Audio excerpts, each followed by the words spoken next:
Welcome to my channel, a list that brings your story about the love of a mafia boss.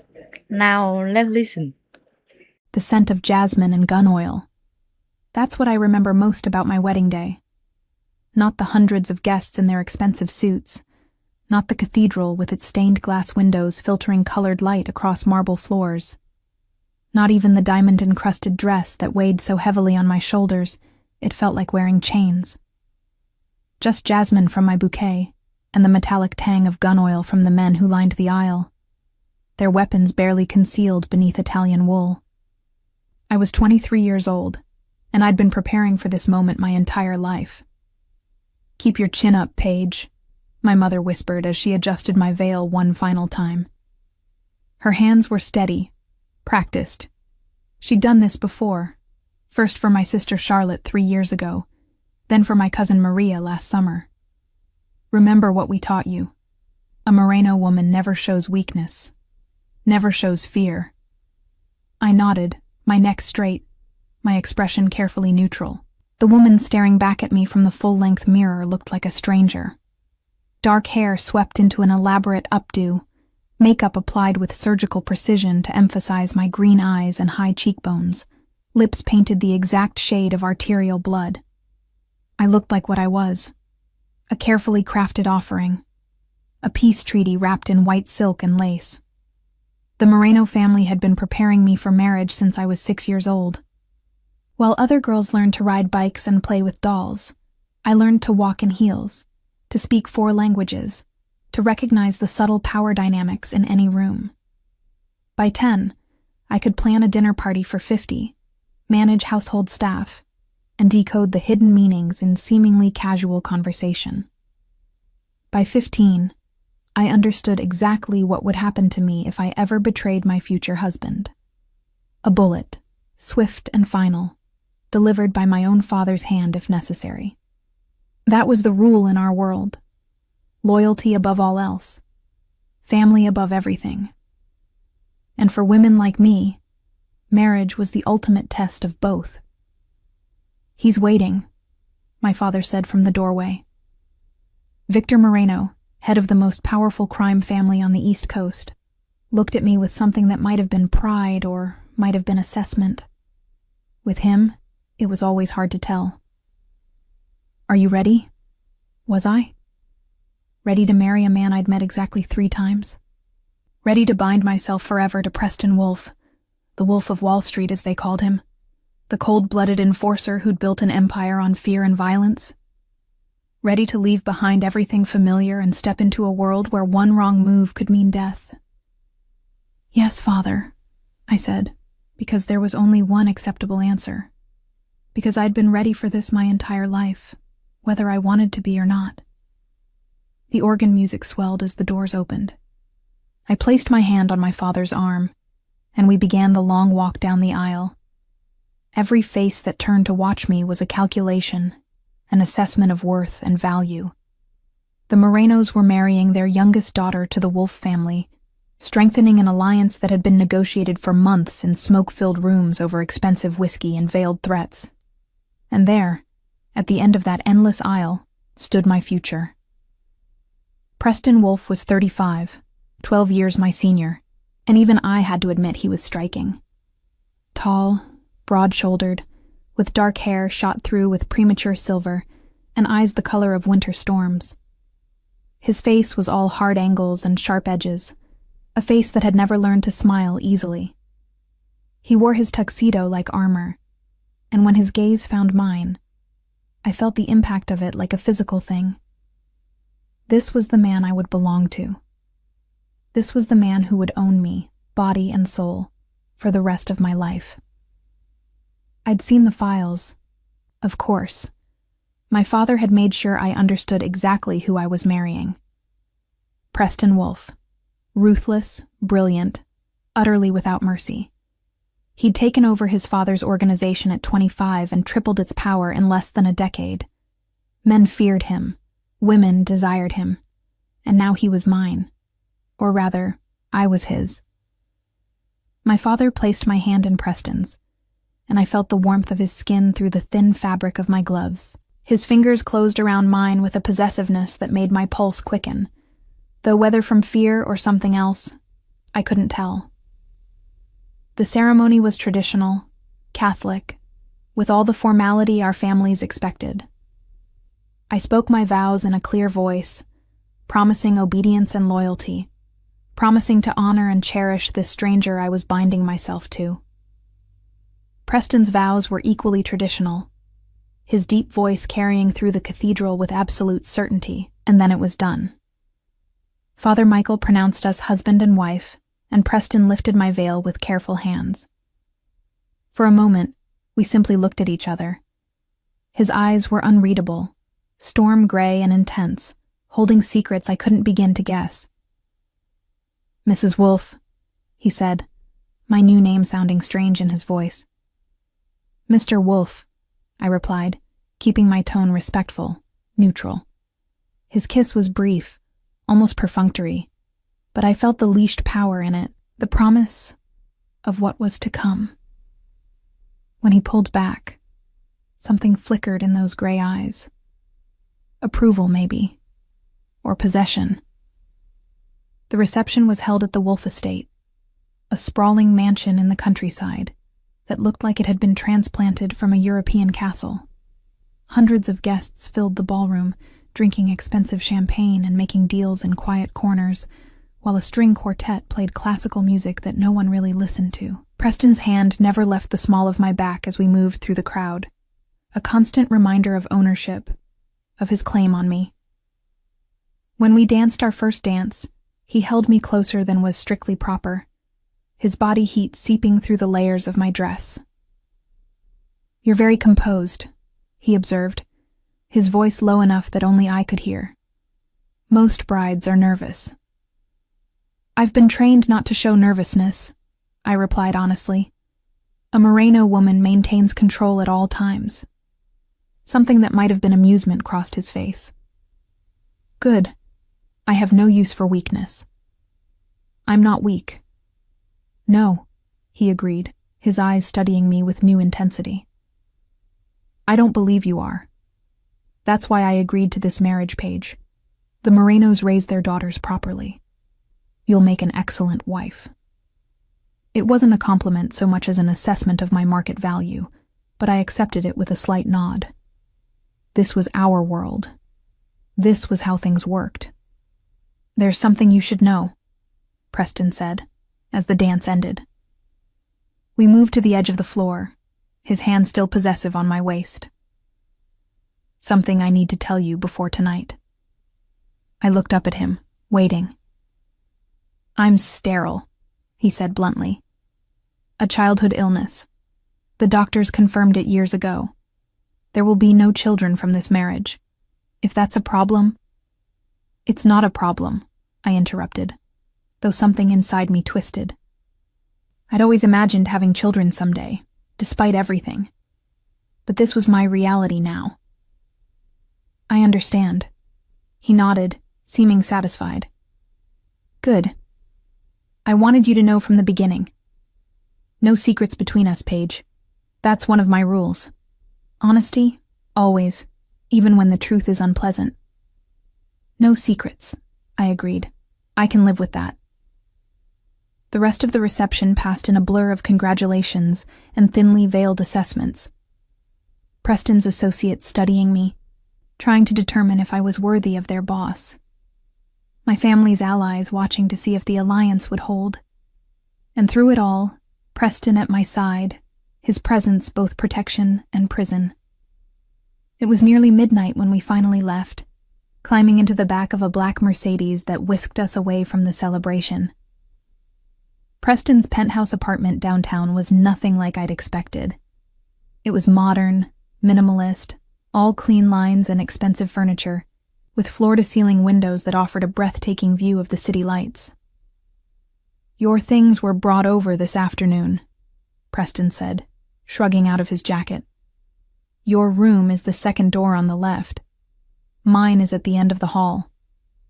I blinked. "Separate rooms?" "I believe in maintaining certain boundaries," he replied, loosening his tie. We're married, Paige, but that doesn't mean we need to live in each other's pockets. You'll have your own space, your own privacy. I expect the same courtesy from you." It should have been a relief. Instead, I felt strangely hurt by the casual dismissal. "Of course. Thank you for your consideration." He studied me for a long moment. "We'll consummate the marriage tonight. That's expected, and I won't have people talking. But after that, we'll establish our own routine. Is that acceptable?" "Yes," I said, because what else could I say? What followed was exactly as clinical as his tone suggested. Preston was neither cruel nor particularly gentle. He was efficient, thorough, and completely detached. When it was over, he kissed my forehead with surprising tenderness, then retreated to his own room, leaving me alone in sheets that smelled of expensive detergent and unfamiliar cologne. I lay awake for hours, staring at the ceiling, trying to process what my life had become. I was Mrs. Preston Wolfe now. I lived in this sterile apartment with a man who saw me as a useful acquisition. I would never have children. I would spend my days managing a household and my nights alone. And this was my future for as long as we both lived. I should have felt despair. Instead, I felt a strange numbness, as though some essential part of me had gone dormant to survive what was coming. The first 2 weeks of marriage established a pattern. Preston left early each morning for business I wasn't privy to, and returned late in the evening. We'd have dinner together, make polite conversation about neutral topics, then retire to our separate rooms. Twice more he came to my bed, the same efficient consummation of marital duties that left me feeling more alone than if he'd never touched me at all. I filled my days with the tasks I'd been trained for. I managed the household staff, planned meals, ensured everything ran smoothly. I was the perfect wife, just as I'd been raised to be. And then, 3 weeks after our wedding, I woke up feeling wrong. It started as a vague nausea that I attributed to the rich food at a dinner party the night before. But it persisted, getting worse as the day progressed. By evening, I was barely able to keep down water. "You look pale," Preston observed at dinner. He'd actually noticed me, which was unusual enough to be alarming. "Are you ill?" "I think I might have eaten something that disagreed with me," I said, pushing food around my plate. "You should see a doctor." "It's probably nothing. I'm sure it will pass." But it didn't pass. It got worse. The nausea became constant, accompanied by a bone-deep exhaustion that made even simple tasks feel Herculean. I began to suspect what was happening, but it was impossible. Preston had told me himself. Sterile. No children. Yet my body was telling me something different. I waited another week, hoping the symptoms would disappear, that I was wrong. But when I finally gave in and took a pregnancy test in the privacy of my bathroom, the 2 pink lines appeared almost immediately. Positive. I stared at the plastic stick, my hands trembling. This couldn't be happening. It was impossible. Preston was sterile. He'd told me so himself. There was no way I could be pregnant with his child. Which meant there was only one conclusion he would draw, that I'd betrayed him. That I'd broken the cardinal rule of our world. That I deserved to die. I stood in that marble bathroom for what felt like hours, the pregnancy test gripped in my shaking hands, my mind racing through impossible scenarios. Could the test be wrong? Could Preston have been mistaken about his condition? Could there be any explanation that didn't end with a bullet in my skull? Because I knew what happened to women who betrayed their husbands in our world. I'd been raised on those stories, warnings disguised as cautionary tales. Wives who'd strayed, who'd thought they could be clever, who'd believed love or lust was worth more than loyalty. Every single one had ended the same way. A closed casket funeral, and a family's shame that lasted generations. And I was innocent. I'd never even looked at another man since my wedding. I'd barely left the apartment except for carefully supervised shopping trips and family dinners. The very idea of infidelity was laughable. I'd been raised to value loyalty above my own life, trained since childhood to understand that betrayal meant death. But Preston wouldn't believe that. How could he? He'd told me explicitly that he was sterile, that children were impossible. A pregnancy would be irrefutable proof of my unfaithfulness in his eyes. I flushed the test down the toilet and splashed cold water on my face, trying to calm the panic clawing at my throat. Maybe I could hide it. Miscarriages were common in the first trimester. Maybe the problem would solve itself before Preston ever found out. But even as I thought it, I felt a fierce protectiveness surge through me. This baby, impossible as it was mine. And despite everything, despite the danger it represented, I already loved it with a ferocity that terrified me. I avoided Preston as much as possible over the next few days, claiming lingering illness when he asked about my continued paleness. He seemed concerned in his distant way, even going so far as to have his personal physician come to the apartment. "Mrs. Wolfe appears to be suffering from a stomach virus," Dr. Chen pronounced after a brief examination that I'd carefully steered away from anything that might reveal my condition. "Rest and clear liquids should help. If symptoms persist beyond a week, we'll run some tests." "Thank you, doctor," Preston said, his hand resting briefly on my shoulder. It was the most affection he'd shown since our wedding night. "I'll ensure she rests." After Dr. Chen left, Preston surprised me by sitting on the edge of my bed. "You need to take better care of yourself, Paige. I know this adjustment has been difficult, but your health is important." "I'm fine," I insisted, though the nausea was making my head swim. "Really?" He studied me with those penetrating gray eyes. "Are you happy here?" The question caught me off guard. In all our weeks of marriage, he'd never asked about my emotional state. "I'm content," I said carefully. "You've been generous, and I have everything I need." "That's not what I asked." I looked at him properly then. Really looked at him. There were lines of stress around his eyes I hadn't noticed before, and his jaw was tight with tension. "Are you happy?" I countered. Something flickered across his face. "Happiness isn't something I expect from life, Paige. Satisfaction, success, power, these I can achieve. But happiness?" He shook his head. "That's for other people. That's a sad way to live. It's a realistic way to live." He stood, the moment of vulnerability passing. "Get some rest. I have business to attend to." But before he reached the door, I heard myself say, "Preston?" He turned back. "Thank you for checking on me." His expression softened almost imperceptibly. "You're my wife. Of course I check on you." Alone again, I pressed a hand to my still flat stomach and wondered how long I had before everything fell apart. The answer came 2 weeks later.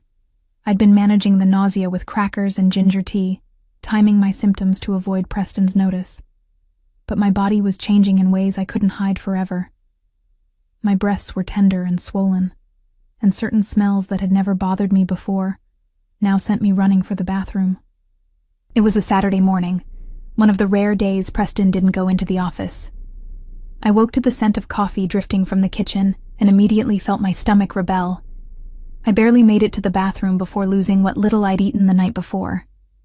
When I finally emerged, pale and shaking, Preston was standing in the hallway, his expression concerned. "This has gone on too long," he said firmly. "I'm calling Dr. Chen back.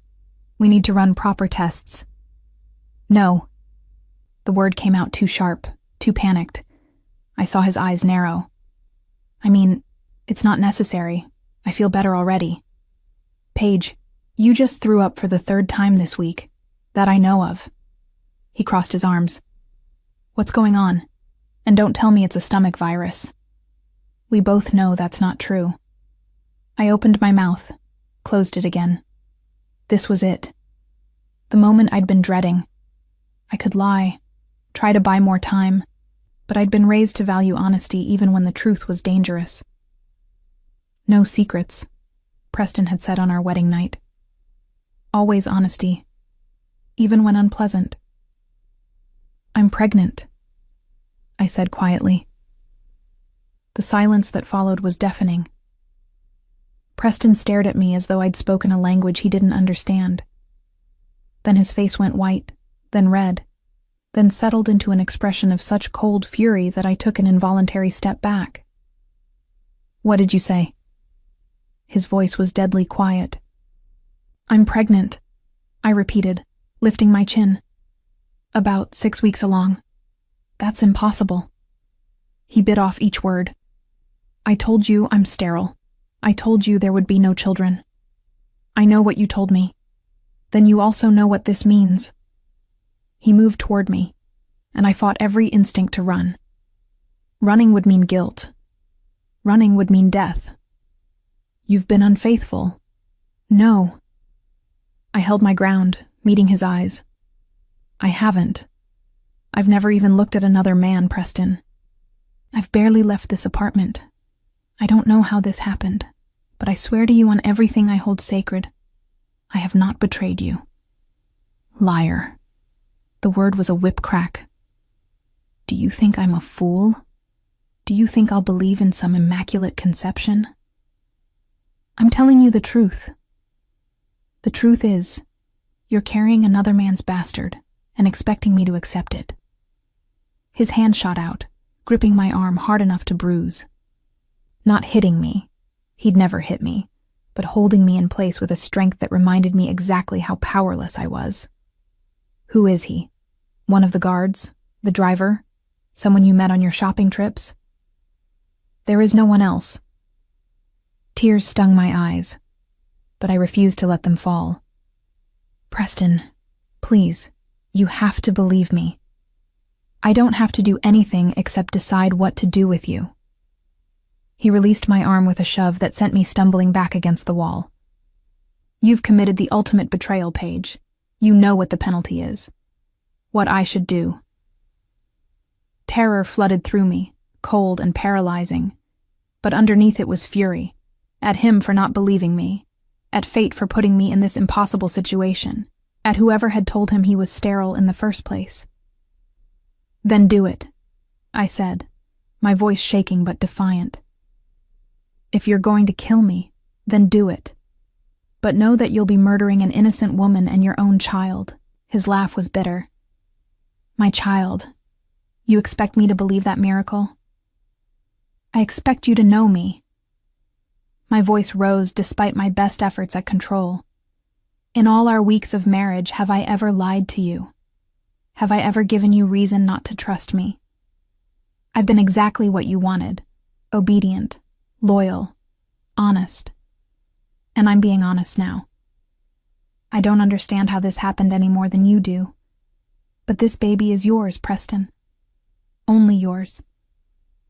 He stared at me for a long moment, and I saw the war behind his eyes. Rage and confusion and something that might have been desperate hope, quickly extinguished. I won't kill you, he said finally, and I felt my knees weaken with relief. I should. God knows I should. But I can't. He turned away, running a hand through his hair in agitation. You'll stay here. You'll have the baby. And after that, we'll see. Preston, don't. He held up a hand, not looking at me. Don't say anything else. Don't try to convince me. Just stay away from me for now. He walked to his study and slammed the door, leaving me alone in the hallway, my hand pressed protectively over my stomach. He didn't believe me. The man I'd married, the man whose child I carried, thought I was an adulteress, and he was going to let me live, but I suspected living was going to be much harder than dying would have been. The days that followed were a special kind of hell. Preston stopped sleeping in his own room and moved into the guest suite on the other side of the apartment, as far from me as he could get while still technically sharing a residence. He stopped eating meals with me, stopped acknowledging my existence beyond what was absolutely necessary. When he did speak to me, his voice was cold, clipped, each word chosen to wound. Try not to disgrace the Wolf name any more than you already have, he'd say as I left for a doctor's appointment. Or, I assume the father knows about his bastard? Or worst of all, you played your part well, Paige. I almost believed you were different from the others. I endured each barb with my head high, refusing to show how deeply they cut. Because that's what a Moreno woman did. We didn't break, didn't crumble, didn't give our enemies the satisfaction of seeing us bleed. But alone in my room at night, I wept. For my innocence that meant nothing. For my baby, who would be raised by a father who hated them. For the marriage that had never really begun, and was now irreparably broken. My family, of course, had to be told. Not the truth. Preston wouldn't allow that. But a carefully crafted lie about how pleased we were to be expecting. How it was an unexpected blessing. My mother's eyes were sharp when she visited, taking in the separate rooms and the tension thick enough to choke on. "What's wrong?" she asked when we were alone, her hand on my arm. "Nothing," I lied. Because what could I say? That my husband thought I'd cuckolded him? That I was trapped in a marriage where I was treated like a traitor? "We're just adjusting to the news." "Paige, I'm fine, Mother. Really." I pulled away, wrapping my arms around myself. Everything is fine. But it wasn't fine, and it would never be fine again. Because Preston Wolfe had decided I was guilty. And in his world, in our world, there was no such thing as a fair trial or the presumption of innocence. There was only his judgment, absolute and unappealable. And I had been found wanting. The months of my pregnancy passed in a haze of isolation and quiet suffering. Preston's coldness evolved into something more deliberate, more calculated. He didn't rage anymore. That would have required acknowledging I existed on an emotional level. Instead, he dismantled me with precision, each interaction designed to remind me of my supposed betrayal and his magnanimous mercy in allowing me to live. "I've arranged for Dr. Martinez to oversee your prenatal care," he informed me one morning over breakfast, the first meal we'd shared in 3 weeks. His tone was the same one he might use to discuss a business acquisition. "She's discreet. She understands the delicate nature of the situation." By delicate nature, he meant my alleged affair. By discreet, he meant she wouldn't spread gossip about the Wolfe family's shame. "Thank you," I said, keeping my voice neutral.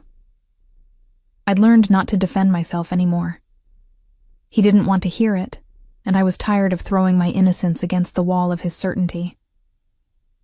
"The nursery should be prepared in the East Wing," he continued, not looking at me.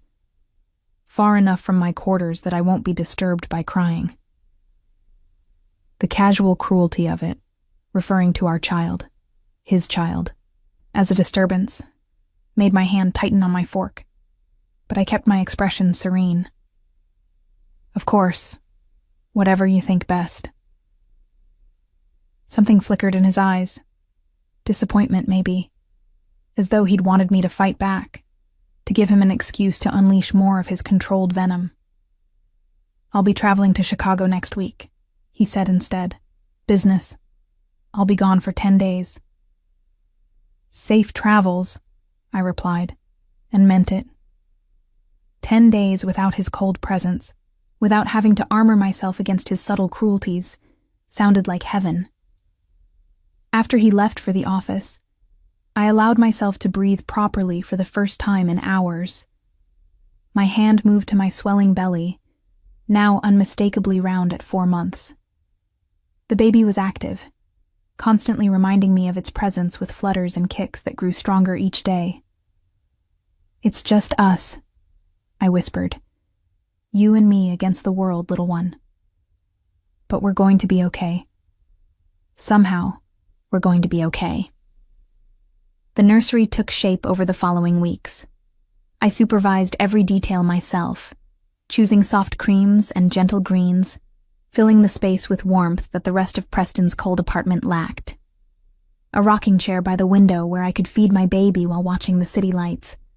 Shelves for books I'd already started collecting. A mobile with stars and moons that caught the light and scattered it like hope.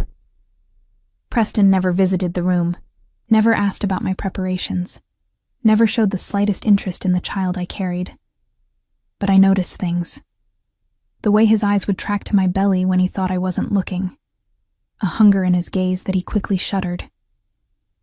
The morning I found a book on fetal development on his desk, quickly hidden when I entered his study.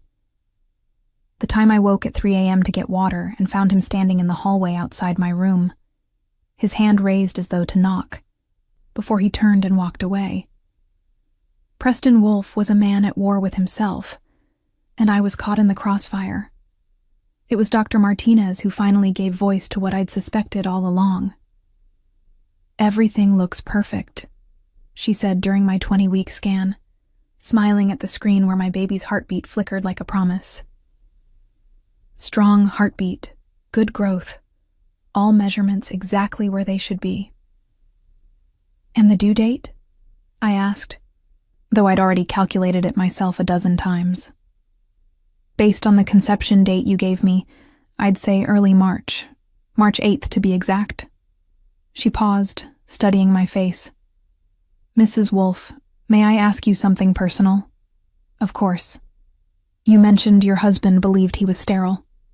Has he considered the possibility of being retested? Because clearly that diagnosis was incorrect." I'd thought the same thing 1,000 times, but suggesting Preston get tested would require him believing there was a possibility I was telling the truth. And he'd made it clear that possibility didn't exist in his mind. "I don't think he'd be open to that," I said carefully. Dr. Martinez's expression softened with understanding. "I see. Well, for what it's worth, I've been doing this for 20 years. I can tell when a woman is lying about paternity. Usually there's guilt, anxiety, tells that are hard to hide." She looked at me directly. "You show none of those signs, Mrs. Wolfe. In fact, you have all the markers of a woman telling the absolute truth." Tears stung my eyes at having someone, anyone, believe me. "Thank you," I whispered. "Have you considered that perhaps your husband was given incorrect information about his fertility? It's rare, but misdiagnoses do happen." "I've considered it. Every day, every hour. But I have no way to prove it without his cooperation.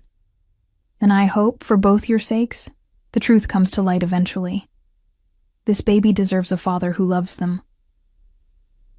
After she left, I sat in that examination room for a long time, my hands on my belly, feeling my daughter, I'd found out the sex at that appointment, move beneath my palms. A daughter. Preston's daughter, whether he acknowledged it or not. I made a decision then. I would survive this. I would raise my child with love and strength. And I would never, ever let Preston's coldness and suspicion poison the beautiful thing growing inside me. But I also made another decision, one that frightened me even as I acknowledged its necessity. I would stop trying to convince Preston of my innocence. I would stop defending myself against his accusations. Instead, I would show him what he'd thrown away. I would be so strong, so dignified, so utterly unbreakable that he'd be forced to confront the possibility that he'd destroyed something precious. And if he never came to that realization, if he continued to treat me like a traitor for the rest of our lives, then I would survive that too. Because I was Paige Moreno Wolfe, and Moreno women didn't break. The transformation started small. When Preston made another cutting remark about my supposed infidelity, I simply looked at him with calm eyes and said, "If that's what you need to believe, then believe it." When he mentioned the father again, I replied, "There's no father but you, but I can't force you to accept that." When he suggested I was putting on a show of virtue to salvage my reputation, I said only, "My virtue doesn't require your validation." At first, he seemed frustrated by my refusal to engage, to defend, to break down, and beg for his belief. But gradually, something shifted. He started watching me more carefully, studying me as though I were a puzzle he couldn't quite solve. I maintained my dignity through everything. When his mother visited and made pointed comments about how quickly I'd gotten pregnant, I smiled serenely and said how blessed we were. When his business associates gave me knowing looks at a dinner party, I held my head high and played the perfect hostess. When the whispers started about Preston Wolfe's unfaithful wife, I ignored them completely, because the truth was my shield, and I wore it like armor. One evening in my 7th month, swollen and uncomfortable but still graceful, I emerged from my room to find Preston in the hallway, clearly waiting for me.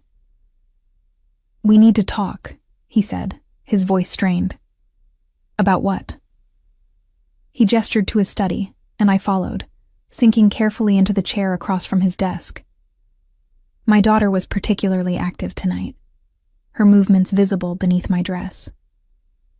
Preston's eyes tracked to my belly, and for a moment, raw longing crossed his face before he shuttered it. "The baby," he said. "She'll need a name." I was surprised he knew the gender.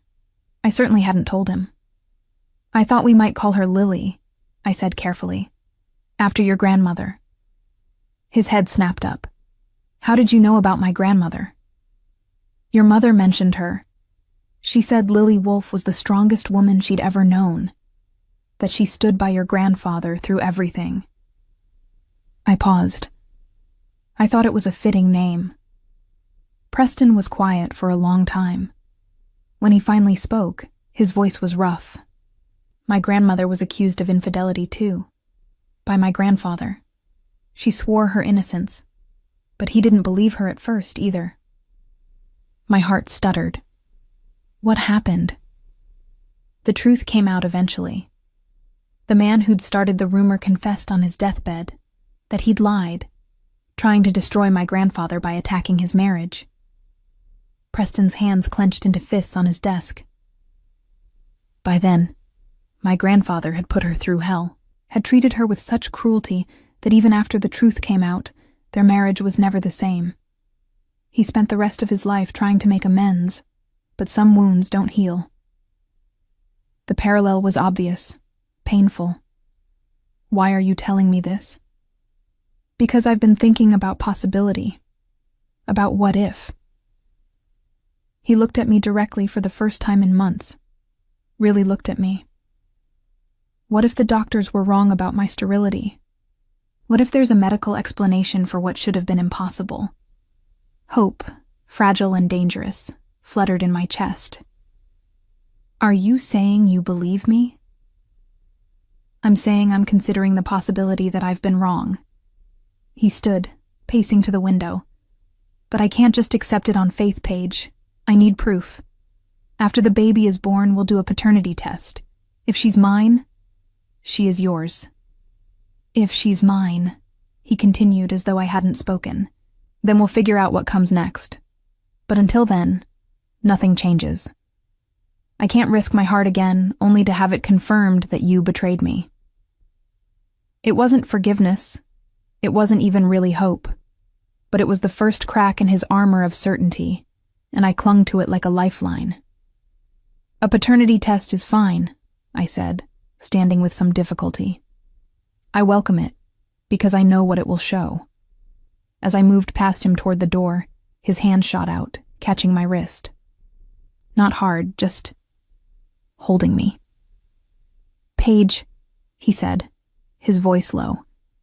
If I'm wrong, if you've been telling the truth all along, and I've put you through all of this for nothing, then you'll have to live with it, I interrupted gently, pulling my wrist free. Just like I've had to live with your accusations. Just like your grandfather had to live with what he did to Lily. I left him standing there, the weight of history and possibility heavy in the air between us. My daughter was born on March 6th, 2 days early, after 14 hours of labor that left me exhausted and exhilarated in equal measure. Preston had been in Tokyo when my water broke, and by the time he made it back to New York, she was already 6 hours old. I was drowsing in my hospital bed, Lily sleeping in my arms when he entered the room. He stopped just inside the door, staring at us both with an expression I couldn't read. "She's beautiful," he said finally, his voice rough. "Do you want to hold her?" He approached slowly, carefully, as though the baby might shatter at his touch.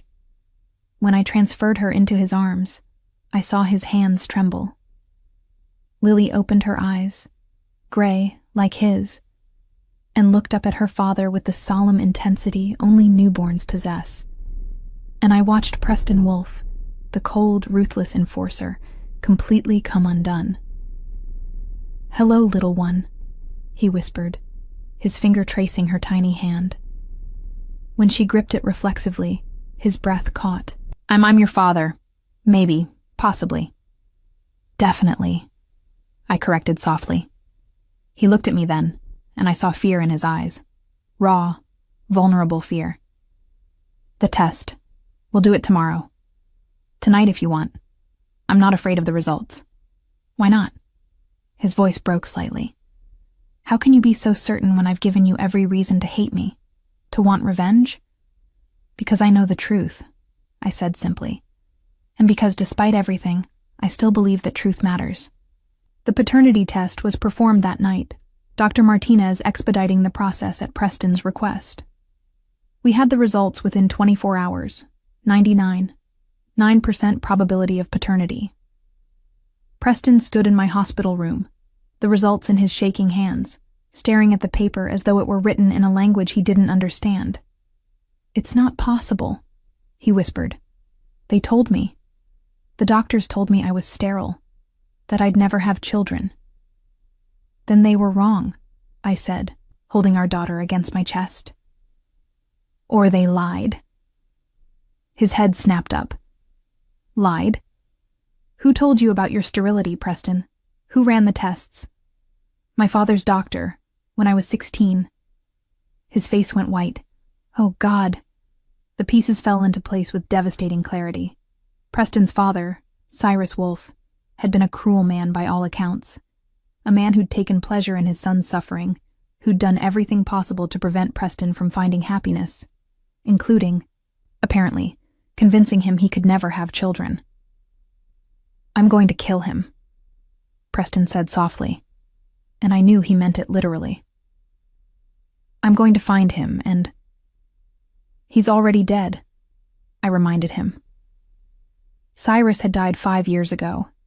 Too soon for Preston to confront him with this betrayal. Preston sank into the chair beside my bed, his face in his hands. "What have I done?" he choked out. "Paige, what have I done to you? To us?" I could have been cruel, could have made him suffer as he'd made me suffer, could have drawn out his agony the way he'd drawn out mine for months. But I looked at our daughter, perfect and innocent, and I thought about the future I wanted for her. A future with a father who loved her. A family that wasn't broken by bitterness and revenge. "You survived a lie your father told you," I said quietly, "and you protected yourself the only way you knew how. It was wrong, Preston. What you put me through was wrong. But I understand why you did it." He looked up at me, tears streaking his face. "I don't deserve your understanding. I don't deserve either of you." "No," I agreed. "You don't. Not yet. But maybe someday you will." The apartment felt different when we brought Lily home. Not physically. Preston hadn't changed anything in my absence. But emotionally. The cold, sterile space that had been my prison for months now held a warmth it had never possessed before, all radiating from the tiny bundle in my arms. Preston carried the car seat, his movements careful and precise. He'd insisted on attending every parenting class the hospital offered during my 3-day stay, absorbing information with the same intensity he brought to business negotiations. But I could see the uncertainty in his eyes, the fear that he was already too late to be the father Lily deserved. "I've prepared the nursery," he said as we entered, his voice formal, awkward. "If you need anything changed—" "I'm sure it's perfect," I interrupted gently, though I hadn't seen it since my last trimester.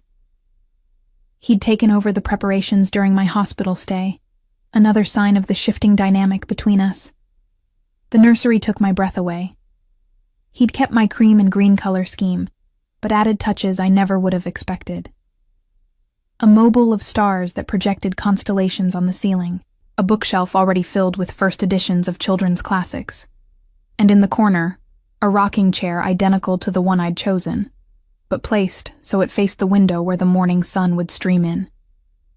"Preston," I breathed. "It's beautiful." I wanted her to have everything. His voice was rough.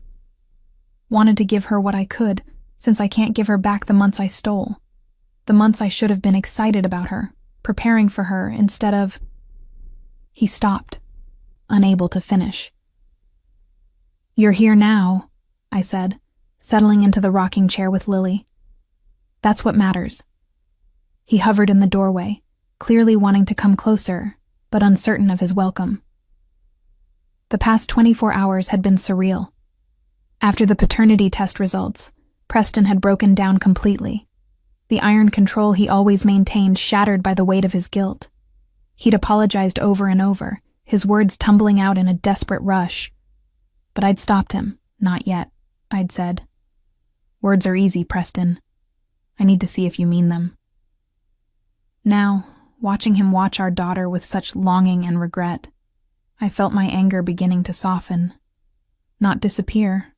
I wasn't ready for that. But soften around the edges. "You can hold her," I offered. "She's your daughter." He approached carefully, taking Lily with a gentleness that belied his size and reputation. She fussed briefly, then settled against his chest, her tiny fist curling into his shirt. The expression on Preston's face, pure wonder mixed with devastation, made my throat tight. "She's so small," he whispered. "So perfect. And I almost..." He couldn't finish, but I knew. He'd almost destroyed this before it began. Almost let his father's lies poison something beautiful.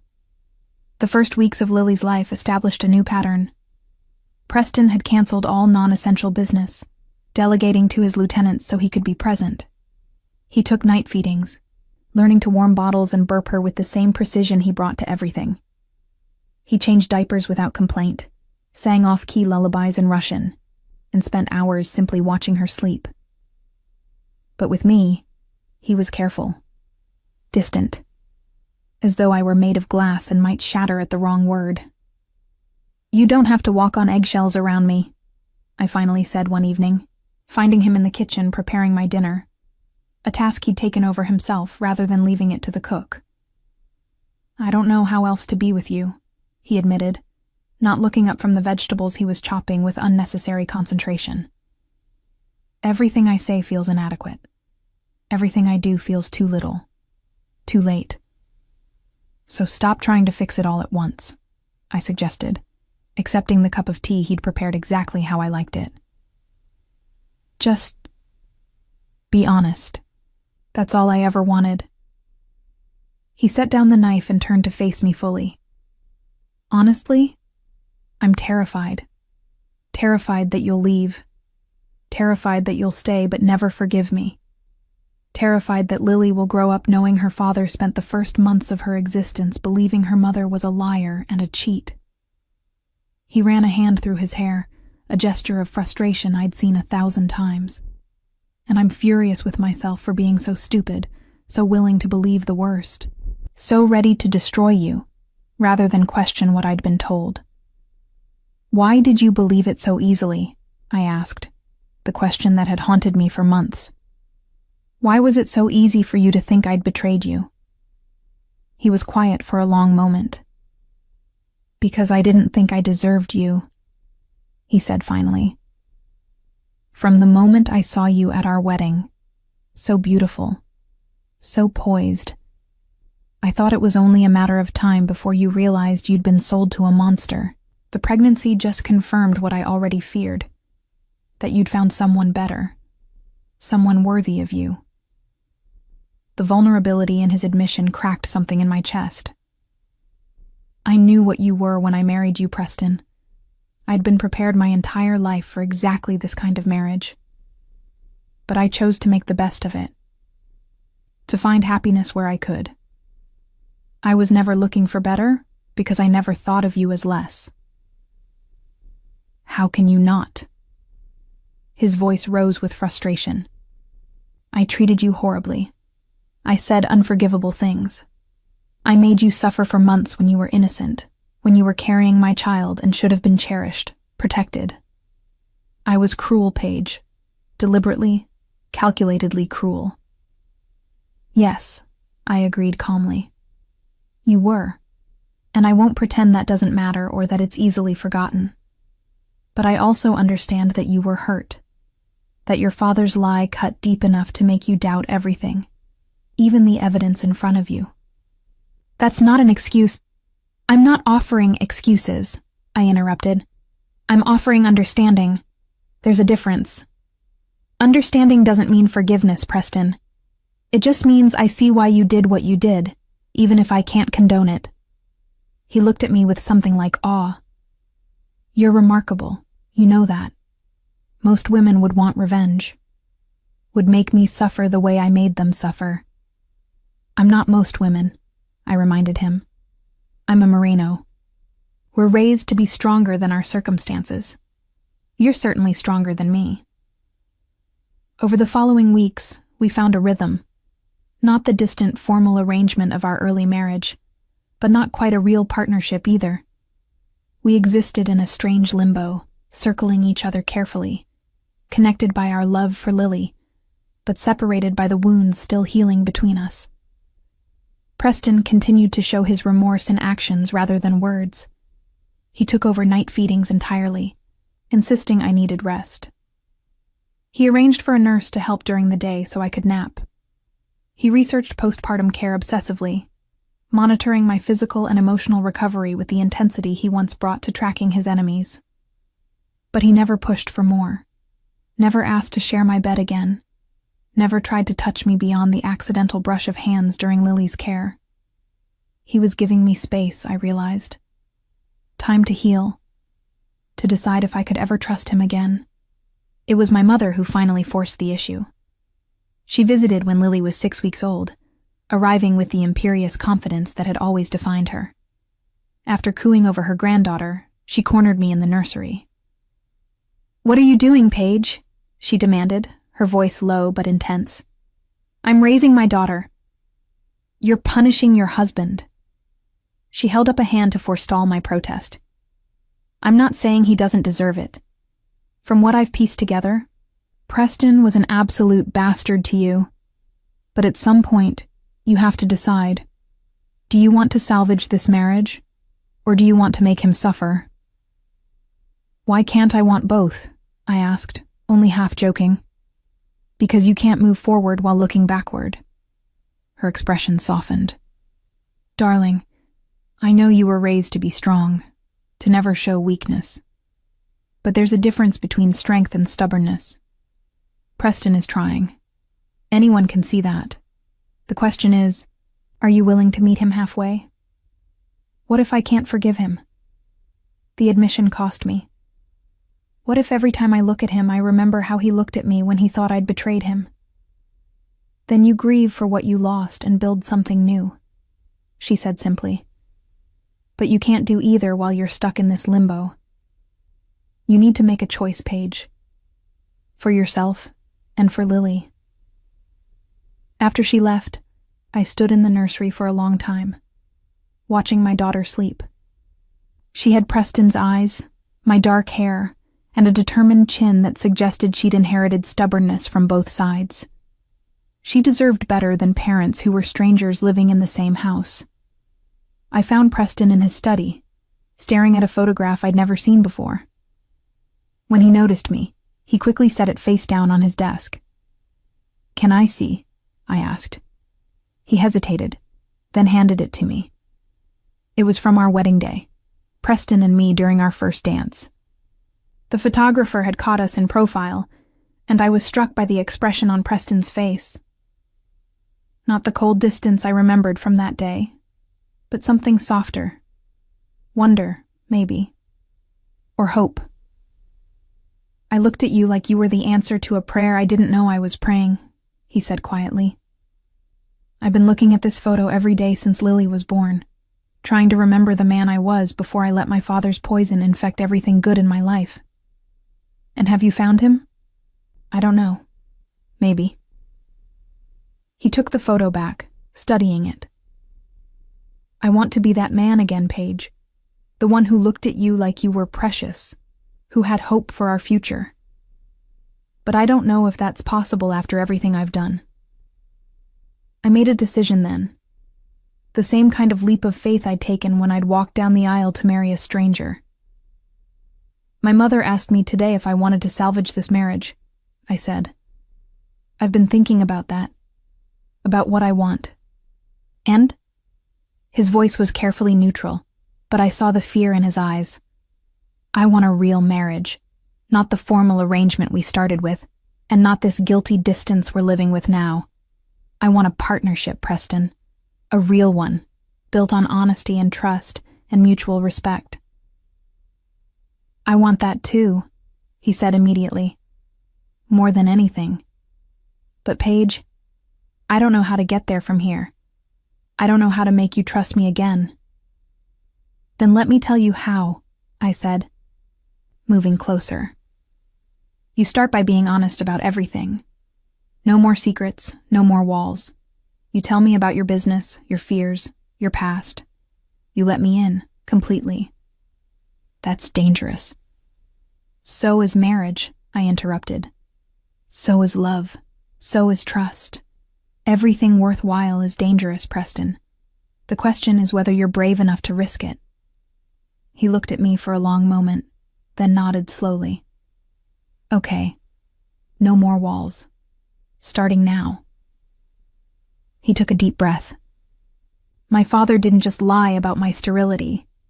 He spent my entire childhood convincing me I was worthless, that I'd never amount to anything, that no one would ever love me for myself rather than what I could provide. That's why I believed you'd betrayed me so easily, because I'd been programmed since childhood to expect betrayal, to see it even where it didn't exist. The raw honesty in his words made my chest ache. What else? I've killed people. He said it baldly, watching for my reaction. Not recently. Not since I took over the organization and could delegate that kind of thing. But in the early days, when I was proving myself, I did what was necessary. That's part of who I am, Paige. Part of what you married. I know, I said calmly.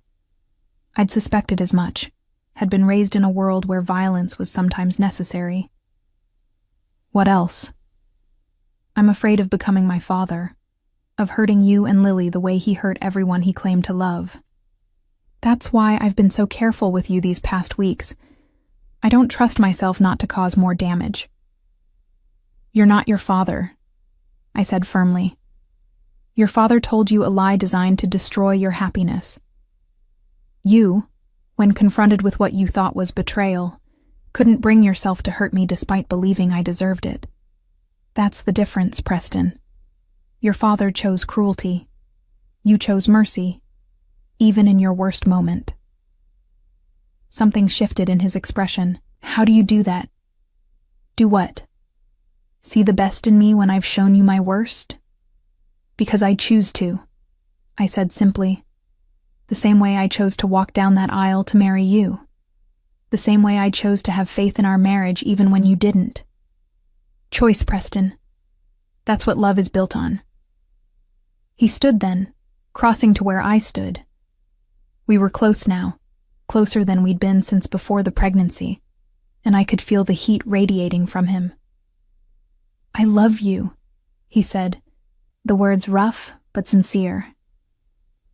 I didn't plan to, didn't expect to, but somewhere between our wedding day and now, you became the most important person in my world. You and Lily. And I will spend the rest of my life proving that I deserve you both. You don't have to prove anything, I said, reaching up to touch his face. You just have to be honest and present and willing to build this marriage with me, not despite me. "I can do that," he promised. "I will do that." When he kissed me, it was different from our wedding night, from the clinical consummations that had followed. This kiss was tender, reverent, asking rather than taking. And when I kissed him back, I felt something in my chest unlock. Not complete forgiveness, that would take time, but the beginning of healing. "There's something else you should know," he murmured against my lips. "I've been investigating who knew about my father's lie, who helped him perpetuate it." I pulled back to look at him. "And Dr. Simmons, his personal physician. He's the one who performed the fake tests, who told me I was sterile. He died 3 years ago, but before he did, he left a confession with his lawyer to be delivered after his death. I received it last week." "What did it say?" "That my father paid him to lie, that I was never sterile, that it was all designed to ensure I'd never have children, never find happiness in family, because my father couldn't stand the thought of me having what he'd never had, a child who loved him." Preston's voice broke slightly. "I spent 17 years believing that lie. 17 years convinced I could never have this. And when it was offered to me, I threw it away because I couldn't believe it was real." "But you know now," I said, framing his face with my hands. "You know the truth. We have Lily. We have a chance to build something real. That's what matters." "Do you really believe that, after everything?" "I believe in possibility," I said. "I believe in second chances, and I believe that we're both strong enough to make this work if we choose to." He pulled me close, his forehead resting against mine. "Then I choose us. Every day, for the rest of my life, I choose us." It wasn't a fairy tale ending. Our problems didn't magically disappear with one honest conversation. But it was a beginning, a foundation to build on. And for the first time since that positive pregnancy test, I had hope that our story might actually have a happy ending after all. The weeks that followed our tentative reconciliation were a study in slow healing. Preston kept his promise about honesty, sharing details of his business I'd never known. Not the violence. He still tried to shield me from that. But the legitimate operations, the challenges he faced, the weight of responsibility that came with leading an organization built on fear and loyalty. "I'm trying to transition everything to legitimate enterprises," he confessed one evening as we sat in the nursery, Lily sleeping between us. "It's what my grandfather wanted but never accomplished. I want Lily to inherit a business she can be proud of, not one that operates in shadows." "That's ambitious," I said, watching our daughter's tiny chest rise and fall. "And dangerous. The families that profit from the illegal operations won't give them up easily." "I know. That's why it has to be gradual, strategic." He reached out, his finger tracing Lily's miniature hand. "But I have motivation now that I didn't have before. I want to be a man my daughter can look up to, not one she has to make excuses for." "She'll look up to you either way," I said softly. "Because you're her father. But I'm glad you want to be better for her. For both of you." His eyes met mine. "Everything I do now is for you and Lily. Everything." Trust, I was learning, wasn't rebuilt in grand gestures but in small, consistent moments. Preston asking my opinion before making decisions that affected our household. Preston coming home earlier to help with Lily's evening routine. Preston sitting beside me during doctor's appointments, holding my hand and asking informed questions because he'd researched everything beforehand. And slowly, carefully, physical intimacy returned to our marriage. It started with Preston moving back into our bedroom, not my room or his room, but our room, a space we reconfigured together to reflect both our tastes. Separate bathrooms for privacy, but one bed where we slept curled together, his body curved protectively around mine. The first time we made love after Lily's birth, 3 months postpartum, was nothing like our previous encounters. Preston was patient, tender, constantly checking that I was comfortable, that I wanted this. And when I pulled him closer, whispering that I did want it, that I wanted him, the look of wonder on his face made my heart ache. I thought I'd lost this forever, he admitted afterward, holding me close. Lost you. Lost the chance to have a real marriage. You didn't lose me, I said, my fingers tracing the scar on his shoulder from a fight I'd never asked about. I never left, Preston. Even when you pushed me away, even when you hurt me, I was always right here waiting for you to find your way back. Why? The question was raw, vulnerable. Why didn't you give up on me? Because I made a choice on our wedding day, I said, to make this marriage work, and I don't give up on my choices even when they become difficult. That's not who I am. He kissed me then, deep and thorough, conveying what words couldn't. Later, as I drowsed against his chest, I heard him whisper, I don't deserve you, but I'll spend my life trying to. Life settled into something resembling normal. Preston balanced his business obligations with family time, often working from home so he could be present for Lily's milestones. Her first smile, directed at him while he was changing her diaper, made him tear up. Her first laugh, prompted by him making ridiculous faces, became his favorite sound in the world. She's perfect, he'd say constantly, his voice full of wonder.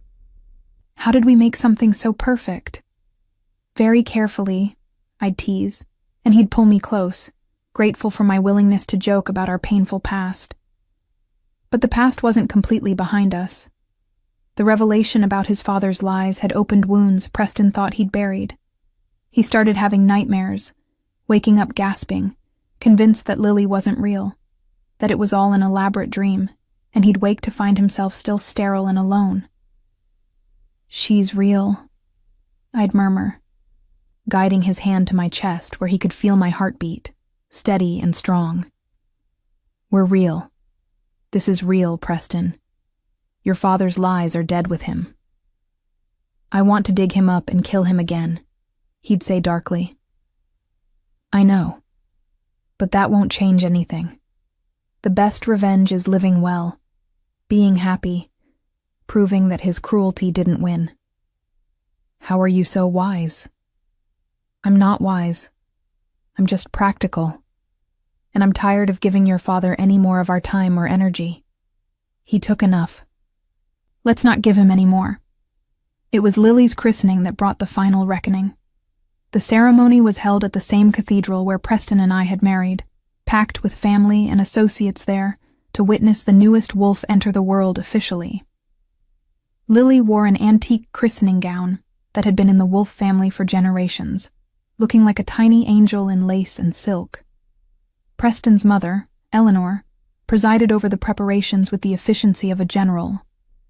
She'd been distant during my pregnancy, no doubt hearing whispers about my supposed infidelity. But the paternity test results and Preston's obvious devotion to Lily had convinced her of the truth.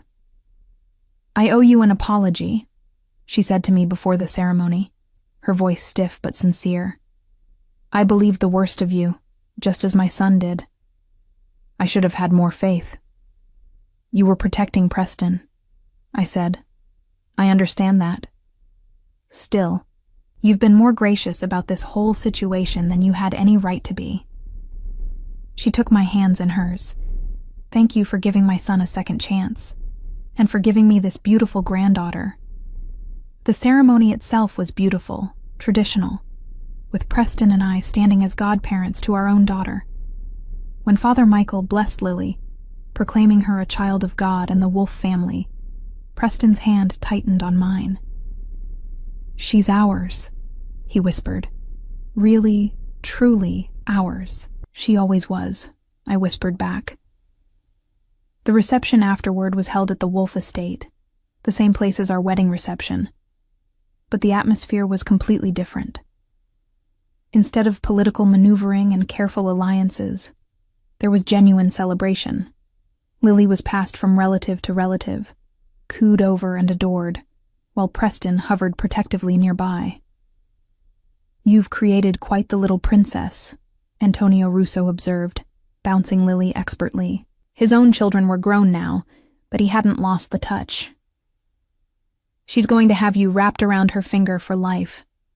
"She already does," Preston admitted, not even trying to hide it. It was during the toasts that things became emotional.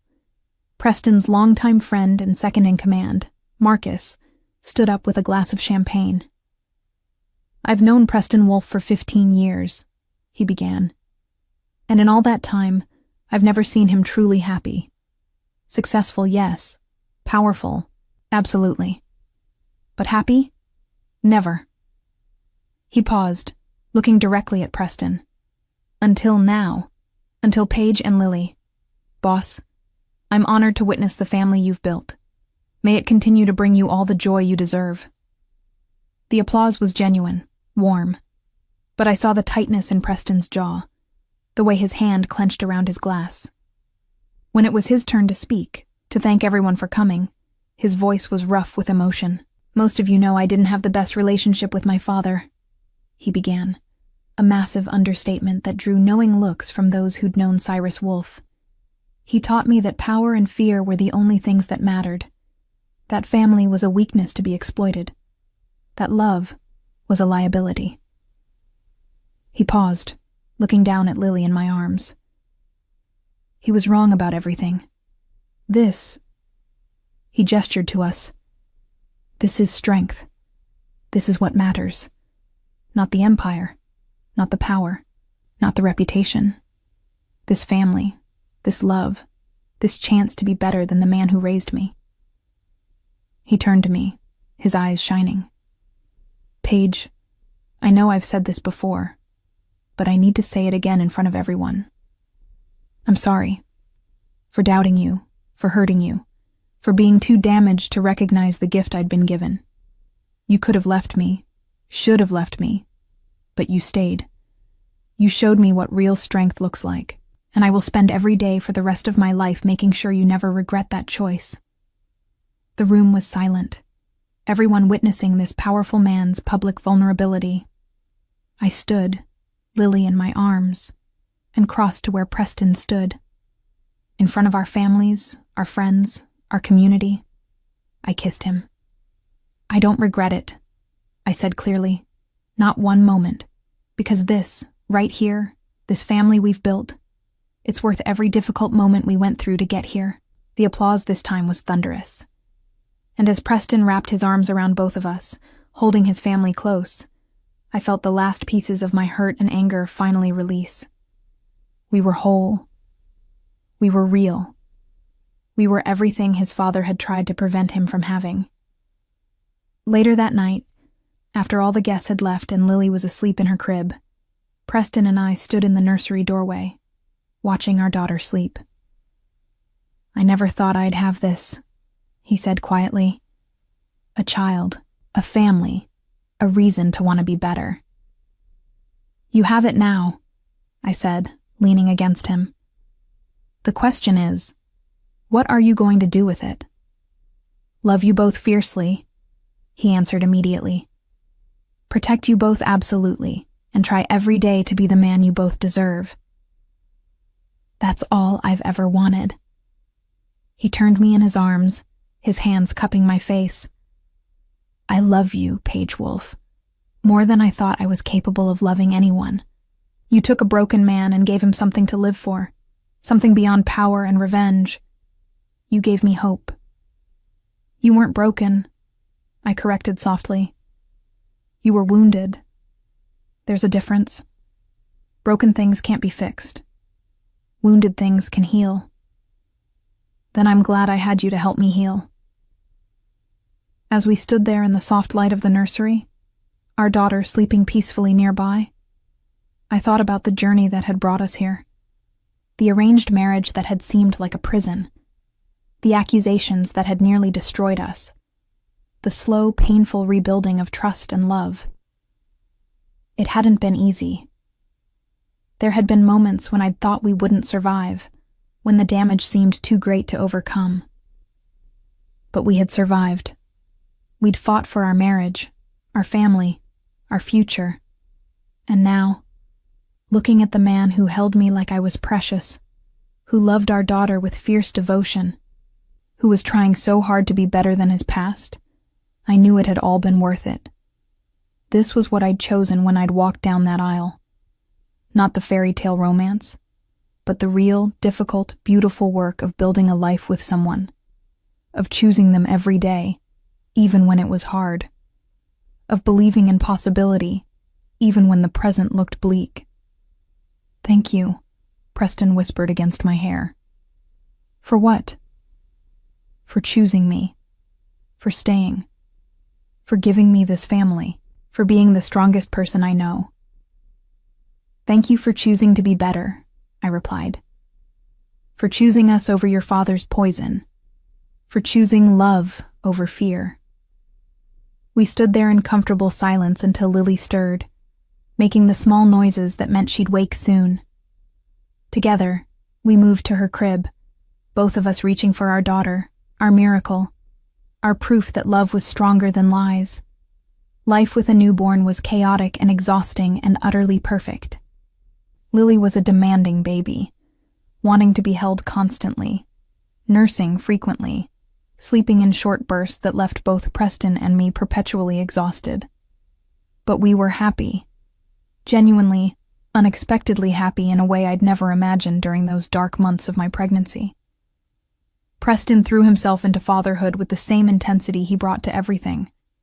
He researched developmental milestones obsessively, read parenting books cover to cover, and approached each new phase with careful preparation. When Lily started solid foods at 6 months, he'd consulted with nutritionists and prepared organic purees himself, paranoid about anything artificial touching her system. "You know, you can relax occasionally," I teased, watching him sterilize bottles for the 3rd time that day. "She's resilient. A little dirt won't kill her." "I'm aware of the statistics on infant mortality," he replied seriously. "I'm not taking chances." It was simultaneously endearing and exasperating, but I understood the root of his overprotectiveness. He'd lost so much time doubting her existence, doubting me. Now he was trying to make up for those lost months by being the most attentive father possible. "Preston," I said gently, taking the bottle from his hands. "You're a wonderful father, but you don't have to be perfect to be good enough. Lily doesn't need perfect. She just needs present." He looked at me, really looked at me, and some of the tension in his shoulders eased. "I'm terrified of failing her," he admitted. "Of somehow repeating my father's mistakes without realizing it." "You won't. You know why?" I placed his hand on Lily's back as she slept against my shoulder. "Because you're aware of the danger. Your father wasn't. He enjoyed causing pain. You're actively trying to avoid it. That self-awareness makes all the difference." "How did I get so lucky to find you?" he murmured, pulling me close, careful not to disturb our sleeping daughter. "You didn't find me. We were arranged," I reminded him with a smile. Best arranged marriage in history then. Our families had fully accepted Lily by now, any whispers about her legitimacy silenced by the paternity test, and by Preston's obvious devotion. My mother visited weekly, helping with Lily, and subtly teaching me the things she wished she'd known as a young mother. Preston's mother, Eleanor, was equally involved, her initial coldness completely thawed. "She has your eyes," Eleanor observed one afternoon, holding Lily with practiced ease. "Those wolf eyes. My husband had them, my son has them, now my granddaughter. It's quite distinctive." "She has Paige's determination," Preston added, watching his daughter grip Eleanor's finger with impressive strength. "Already knows what she wants and won't let go until she gets it." "Good," Eleanor said firmly. "Wolf women need to be strong. God knows the men in this family require it." It was moments like these that made me grateful for how things had turned out, Despite the painful beginning, we'd built something real, something lasting. Our families had merged not just through legal obligation, but through genuine connection. But there were still ghosts to confront. 6 months after Lily's christening, Preston came home early from work, his expression troubled. I'd learned to read his moods by now, knew when something was weighing on him. "What happened?" I asked, taking his jacket as he scooped Lily up, burying his face in her baby-soft hair. "I found something in my father's papers," he said, his voice muffled. "Something I think you should see." He'd been going through Cyrus's old files, part of his effort to transition the business to legitimate operations. What he'd found was a folder marked insurance, and inside were letters. Letters from Cyrus to Dr. Simmons, detailing the plan to convince Preston he was sterile. "Listen to this," Preston said, his voice shaking as he read aloud. "My son must never know happiness. He must never have the family that was denied to me. His mother's death in childbirth was a curse, and he must carry that curse forever. Tell him he's sterile. Make him believe it so thoroughly that he'll destroy any chance at family himself." I felt sick. The depth of Cyrus's cruelty, the deliberate malice behind the lie was staggering. "He wanted you to be alone," I said quietly. "He wanted you to suffer." "He wanted me to become him," Preston corrected, setting Lily in her playpen. "Bitter, isolated, incapable of love, and I almost gave him what he wanted." He looked at me, his eyes haunted. "When you told me you were pregnant, my first instinct wasn't joy. It was rage. I was so ready to believe the worst that I didn't even consider alternatives. That's what he did to me, Paige. He programmed me to destroy my own happiness." "But you didn't," I reminded him, taking his hands. "Yes, you doubted me. Yes, you hurt me. But you didn't destroy us. When faced with the proof that you'd been wrong, you accepted it. You apologized. You changed. Your father never did any of those things." I came so close, though. His voice broke. If I'd been just a little more like him, I would have. He couldn't finish, but I knew. He would have killed me. That was the punishment for infidelity in our world, and Preston had been raised in that tradition. "But you didn't," I said firmly. "That's what matters. You chose mercy over cruelty. Love over revenge. You chose to be better than your father, Preston. Don't let his poison take that achievement away from you." He pulled me close, holding on like I was his anchor. "I want to burn these letters. All of them. I don't want any record of his hatred. Then burn them. But first, read them all. Know exactly what he did, so you can be certain you'll never repeat it." We spent that evening going through every letter, every piece of evidence of Cyrus's cruelty. It was painful, seeing the deliberate malice laid out in black and white. But it was also freeing, because it proved what I'd always known. Preston was nothing like his father. Where Cyrus had reveled in causing pain, Preston fought against his own capacity for it. Where Cyrus had embraced his darkness, Preston struggled toward the light. When the last letter had been read, Preston built a fire in the fireplace and fed them to the flames one by one, watching his father's words turn to ash. "Good riddance," he said, as the final letter caught fire. "I'm done letting him control my life." That night, after Lily was asleep, Preston made love to me with a tenderness that made my eyes sting with tears. It felt like a renewal, a commitment to building our future rather than being haunted by his past. "I love you," he whispered against my skin. "I love our daughter. I love our life. And I will never, ever take it for granted again." "I know," I whispered back. "I love you too." The seasons changed, and Lily grew from an infant to a curious toddler who'd inherited both our stubbornness and Preston's determination. Watching her take her first steps, say her first words, develop her own personality, was a joy that never got old. "Dada," she'd say, reaching for Preston with absolute trust that he'd catch her. And he always did, sweeping her up with a laugh, spinning her until she squealed with delight. The cold, controlled enforcer was completely undone by his daughter, and everyone who knew him could see it. "She's made you soft," Marcus teased one day during a business meeting that had been interrupted by Lily toddling in, having escaped from her nanny. "She's made me human," Preston corrected, not bothering to hide his smile as Lily climbed into his lap and promptly fell asleep against his chest. "There's a difference." I watched from the doorway, my hand resting on my stomach where a new secret grew. We'd been trying for a second child, wanting Lily to have a sibling. And just yesterday, I'd seen those 2 pink lines again, this time with joy rather than terror. I hadn't told Preston yet, wanting to savor the knowledge privately for just a little longer. But watching him with Lily, seeing the gentle way he adjusted her position so she'd be comfortable, the soft kiss he pressed to her hair, I knew exactly what his reaction would be. Pure, unadulterated joy. That evening, after Lily was in bed, I found Preston in his study going through business reports. He looked up when I entered, his expression softening immediately. "Everything okay?" he asked, setting aside his work. "Better than okay." I moved to sit on his lap, straddling him, my hands on his shoulders. "I have news."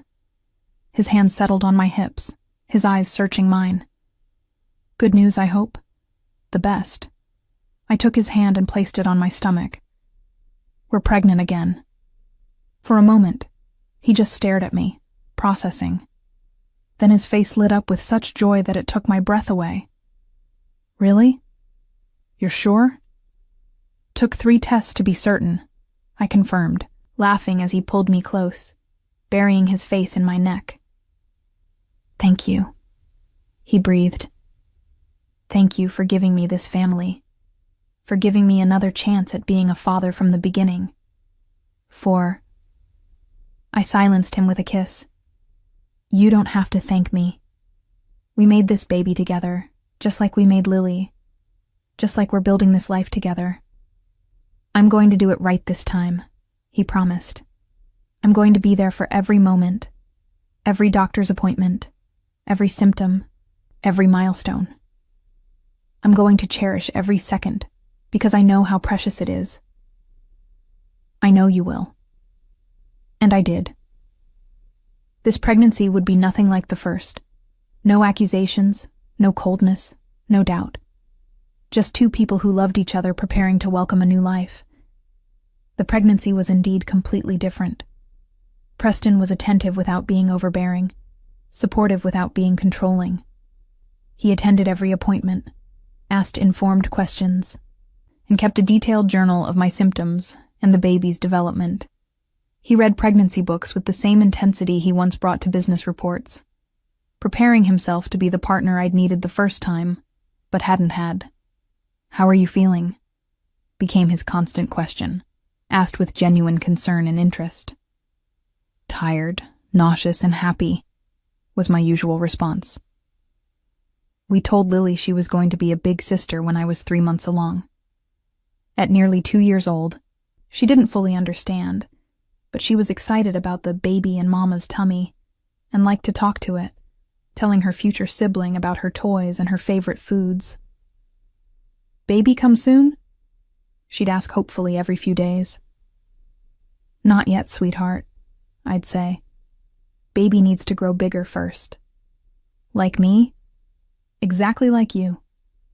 You were in Mama's tummy once too, and you grew and grew until you were ready to come out and meet Dada and me." Preston had started recording these moments, wanting to capture every part of this pregnancy that he'd missed the first time. Our house was full of his photos and videos. Lily kissing my belly, Preston's hand splayed across my growing bump, me glowing with happiness in a way I'd never gotten to during Lily's pregnancy. "I want to remember all of it," he explained when I teased him about his documentation obsession. "Every single moment of preparing to welcome our son. How do you know it's a son? We decided to wait and find out the gender at birth this time. Just a feeling. Either way, I'll be happy. But I think Lily needs a little brother to boss around. He was right. When our son, Jackson Cyrus Wolfe, named for my father and Preston's, reclaiming the name from its dark associations, was born on a bright September morning, Lily took one look at him and declared him, my baby. You have to share him with Mama and Dada, Preston told her gently as she tried to climb into my hospital bed to get closer to her brother. My baby, she insisted stubbornly, stroking Jackson's tiny hand with surprising gentleness. Preston met my eyes over her head, both of us smiling at our daughter's instant fierce love for her sibling. We did good, he said softly. We did, I agreed, looking at our children, our family, our future. We really did. The years that followed were full of the beautiful chaos of raising two young children. Lily was the protective big sister, always watching out for Jackson, teaching him things, including him in her games. Jackson was quieter than his sister, more thoughtful, with Preston's intense focus and my tendency to observe before acting. Preston continued transforming the business, slowly moving away from illegal operations and toward legitimate enterprises. It was delicate, dangerous work. Some of the old guard resisted, and there were threats from rival organizations who saw the change as weakness. But Preston navigated it all with the strategic brilliance that had made him powerful in the first place. 5 more years, he told me one night as we watched our children sleep. 5 more years and everything will be clean. Legal. Something they can inherit without shame. And if it takes longer, then it takes longer. But I will build them a legacy they can be proud of, Paige. That's my promise to them and to you. He kept that promise. When Lily was 7 and Jackson was 5, Preston officially completed the transition. The Wolfe organization was now entirely legitimate. Real estate, investments, technology startups. The empire his father had built on fear and violence had been transformed into something that operated in the light. We celebrated with a quiet family dinner, just the 4 of us, acknowledging the significance of what Preston had accomplished. Why is Dada so happy? Jackson asked, watching his father with solemn eyes. Because Dada worked very hard to make something better, I explained. He changed something that wasn't so good into something really good. That's worth celebrating. Like when I clean my room? Lily asked. Exactly like that, Preston said with a laugh, pulling her onto his lap, just on a much bigger scale. Later, after the children were in bed, Preston and I stood on our balcony, looking out at the city lights. Thank you, he said quietly. For what? You did all the work. For believing I could be better. For not giving up on me when I gave you every reason to. For showing me what was worth fighting for. He turned to face me, his hands framing my face. I was a man without purpose before you, Paige. I had power and money and success, but no reason for any of it. You gave me purpose. You gave me a family to protect, children to build something for, a future to believe in. You gave me those things too, I said, leaning into his touch. A real marriage, real love, a partnership I never expected to find in an arranged union. We gave each other what we needed, Preston. That's what makes this work. I love you, he said. The words he told me every single day, never taking for granted that I knew. I love you too, I replied. The response that was always true, would always be true. Our arranged marriage, born of strategy and obligation, had become something neither of us had expected. It wasn't the fairy tale romance of movies and books. There had been too much pain, too much struggle, too many moments when everything could have fallen apart. But it was real. It was ours. And it was everything.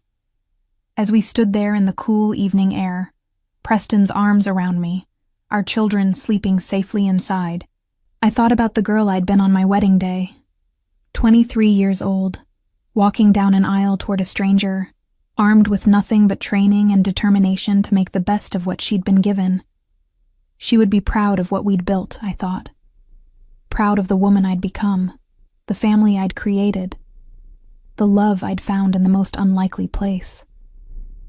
"What are you thinking about?" Preston asked, his chin resting on top of my head. "How far we've come," I said. "From that first night when you told me you were sterile and we'd never have children, to now, 2 beautiful kids and a third on the way." He went still. "What?" I laughed, turning in his arms. "Surprise. I found out this morning, 8 weeks along." The joy on his face, mixed with shock and wonder, never got old. This was our 5th pregnancy. After Jackson, we'd had 2 more children, twin girls we'd named Grace and Hope. And now, apparently, we were adding a 6th to the Wolf family. "How do you keep doing this to me?" he demanded, pulling me close. "My heart can't take much more expansion." "Your heart is infinite," I teased. "You love every single one of our children completely. There's always room for one more." "Are we trying for a baseball team?" "Apparently." I rested my head against his chest, listening to his heart beat strong and steady. "Are you happy?" "Happier than I ever thought possible," he said simply. "You've given me everything, Paige. A family, a purpose, a reason to be better than I was. How could I be anything but happy?" And looking up at this man, this former enforcer who'd been convinced he'd never have children, who'd nearly destroyed everything because of a cruel lie, who'd fought so hard to become worthy of the family he'd been given, I felt the same overwhelming happiness. Our story hadn't been easy. It had been full of pain and misunderstanding and moments when I'd thought we wouldn't survive. But we had survived. We'd fought for our marriage, our family, our future. And now, standing on this balcony with our children sleeping inside, and a new life growing within me, I knew with absolute certainty that every difficult moment had been worth it. Because this family, this love, this beautiful life we'd built together, this was everything. And I wouldn't change a single moment of the journey that had brought us here.